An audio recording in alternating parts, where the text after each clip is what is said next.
नमस्कार, आप सभी का स्वागत है। मध्य प्रदेश में इस समय बीजेपी के अंदर खाने में जो धमाचौकड़ी मची हुई है, लगातार जो खबरें बाहर आ रही हैं, उससे तो ऐसा लगता है कि क्या अब सब कुछ पहले की तरह सामान्य बीजेपी के अंदर नहीं है और क्या दतिया उपचुनाव में हार के बाद अब तमाम बीजेपी के जो नेता हैं, कार्यकर्ता हैं, समर्थक हैं, उनको लेकर जिस तरह की तमाम जो खबरें निकल कर सामने आती हैं कि उनको लेकर जिस तरह का माहौल बन रहा है, तो क्या बीजेपी के अंदर अब पुराने चेहरों की अहमियत नहीं रहेगी? क्योंकि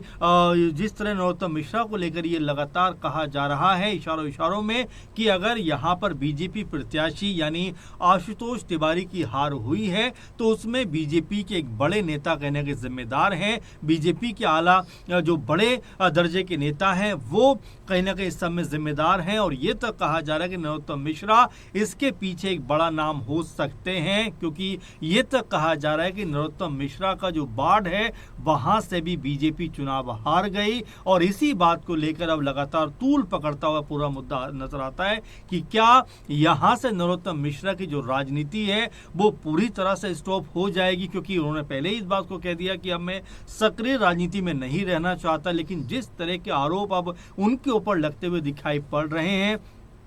जिस तरह से जो बीजेपी प्रत्याशी चुनाव हारे आशुतोष तिवारी वो लगातार कई तरह के आरोप लगा रहे हैं कि भीतर घात यानी अंदर खाने में धोखेबाजी हुई है। कुछ लोग मां मानते थे, उन्होंने दगाबाजी की है और तमाम तरह से यहां पर घुमा फिराकर जो नाम है वो नरोत्तम मिश्रा के ऊपर आता है। अब ऐसे में नरोत्तम मिश्रा पूरी तरह खामोश जरूर हैं, लेकिन वो ये कहते हैं कि मैं दोस्ती और दुश्मनी दोनों को नहीं भूलता, दोनों को समय आने पर मैं माकूल जवाब देता हूं। क्योंकि जब उनके समर्थन में बहुत सारे लोग सड़कों पर निकल आए थे, उनके ऊपर जो लाठीचार्ज किया गया, तमाम तरह से पुलिस की कार्रवाई हुई और कई लोगों पर मुकदमा दर्ज हुआ और फिर एक सभा में नरोत्तम मिश्रा बोलते हुए दिखाई पड़े कि दतिया एसपी से मैं कहना चाहता हूं कि मैं नरोत्तम मिश्रा ना दोस्ती भूलता हूं और ना दुश्मनी भूलता हूं। इस तरह की बात कहकर कहीं ना कहीं उन्होंने इशारा किया कि जिस तरह का लोगों के ऊपर लाठीचार्ज किया गया उसको मैं भूलूंगा नहीं। लेकिन यहाँ पर उनको ये भी नहीं भूलना चाहिए था कि जो भी पुलिस कार्य कर रही थी वो सरकार के कहने पर कर रही थी, तो ऐसे में उन्होंने सरकार के ऊपर तो कुछ नहीं बोला, लेकिन उन्होंने पुलिस को जरूर खुलेआम तौर पर कहा कि मैं इसका बदला लूंगा, मैं भूलूंगा नहीं। अब यहां पर बड़ा सवाल बन जाता है कि जैसे ही चुनाव हार हुई है बीजेपी प्रत्याशी की, उसके बाद से हर उंगली जो है वो नरोत्तम मिश्रा के ऊपर उठती हुई दिखाई पड़ती है, क्योंकि ये भी कहा जा रहा है कि नरोत्तम मिश्रा एक मजबूत नाम, बड़ा नाम मध्य प्रदेश में और खासकर दतिया सीट की बात करें तो लगातार 3 दफा चुनाव जीते हैं, लेकिन उसके बावजूद भी आखिर यहाँ पर आशुतोष तिवारी की हार कैसे हो गई? क्या इसके वो जिम्मेदार हैं? क्योंकि अंदर खाने में जो धोखेबाजी की बात कही जा रही है, लेकिन यहाँ पर हमें एक दूसरा पहलू भी इसका समझ चाहिए कि नरोत्तम मिश्रा जो 2023 में चुनाव हार गए, 2023 से पहले बीजेपी के सबसे ताकतवर जो है नेताओं में से एक थे, गृह मंत्री थे उस वक्त के मध्य प्रदेश के, और उसके बाद जब चुनाव होता है, दतिया में चुनाव लड़ते हैं, तो यहां पर राजेंद्र भारती उनको लगभग 7,500 वोटों से चुनाव में हरा देते हैं। यानी नरोत्तम मिश्रा इतना मजबूत नाम, गृह मंत्री, लेकिन उसके बावजूद भी उनको इस चुनाव में हार मिलती है और 23 के बाद से लगातार देखा जा रहा है कि नरोत्तम मिश्रा की जो राजनीति है पूरी तरीके से हाशिए पर चली गई। क्योंकि 23 के बाद जब 24 के जो लोकसभा चुनाव आए उस वक्त भी ये लगा कि नरोत्तम मिश्रा को किसी सीट से लोकसभा का टिकट दिया जाएगा, लेकिन उस वक्त भी उनको टिकट नहीं मिला। फिर राज्यसभा के चुनाव हुए, तब भी लगातार इस बात को लेकर चर्चाएं होती रहीं कि क्या नरोत्तम मिश्रा को टिकट दिया जाएगा, लेकिन तब भी उनको कोई टिकट नहीं मिला। फिर जब उपचुनाव आया तो टिकट दिए जाने से पहले उन्होंने नामांकन पत्र खरीद लिया, क्योंकि उनको पता था कि कम से कम दतिया का जो उपचुनाव है, जहां पर वो लगातार 3 दफा चुनाव जीते हैं, अगर इस सीट के ऊपर उपचुनाव हो रहा है तो उनके अलावा दूसरा विकल्प कोई नहीं है। लेकिन हैरानी उस वक्त हर किसी को हो गई जब यहां पर नामांकन पत्र खरीदने के बाद भी नरोत्तम मिश्रा की जगह पर यहाँ जो टिकट है वो आशुतोष तिवारी को दे दिया गया। अपने आप में शॉकिंग फैसला था कि भाई इतना ताकतवर लीडर जब मौजूद है तो आखिर नए नवेले एक प्रत्याशी को टिकट देने का मतलब क्या है। उसके बाद हमने देखा कि उनके तमाम समर्थक सड़कों पर उतर आए, रोड जाम कर दिया, तमाम तरह से हंगामा किया, बीजेपी को यहाँ तक कह दिया कि अगर आपने 24 घंटे के अंदर टिकट अगर नरोत्तम मिश्रा को नहीं दिया तो इसका खामियाजा आपको भुगतना पड़ेगा। लेकिन उसके अगले ही रोज बीजेपी के तमाम नेताओं की जो बातचीत नरोत्तम मिश्रा से होती है, यहाँ तक दिल्ली पहुंचते नरोत्तम मिश्रा, और उसके बाद उनके जो तेवर जो लगातार जो है गर्म दिखाई पड़ रहे थे वो थोड़ा सा नरम होते हुए नजर आते हैं। और उसके बाद अपने तमाम समर्थकों से अपील करते हैं कि भाई ऐसा कुछ भी मत करिए, और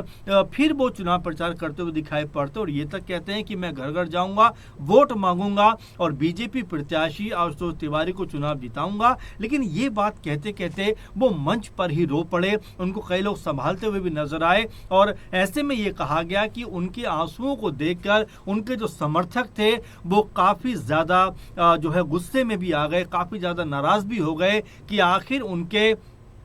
इतने मजबूत लीडर को टिकट क्यों नहीं दिया गया। आखिर वो चुनाव लड़ना चाह रहे थे और उनको टिकट ना देकर नए नवेले जो प्रत्याशी हैं आशुतोष तिवारी उनको टिकट दिया गया। तो ये एक सोच जो मतदाताओं के अंदर बैठ गई कि बीजेपी ने उनके जो सबसे मजबूत लीडर हैं उनके साथ में एक तरीके से दगा किया है, उनको टिकट नहीं दिया है। इसीलिए देखा गया कि उनके समर्थक आखिर तक भी नाराज दिखाई पड़े। एक सर्वे भी हुआ, एक जो है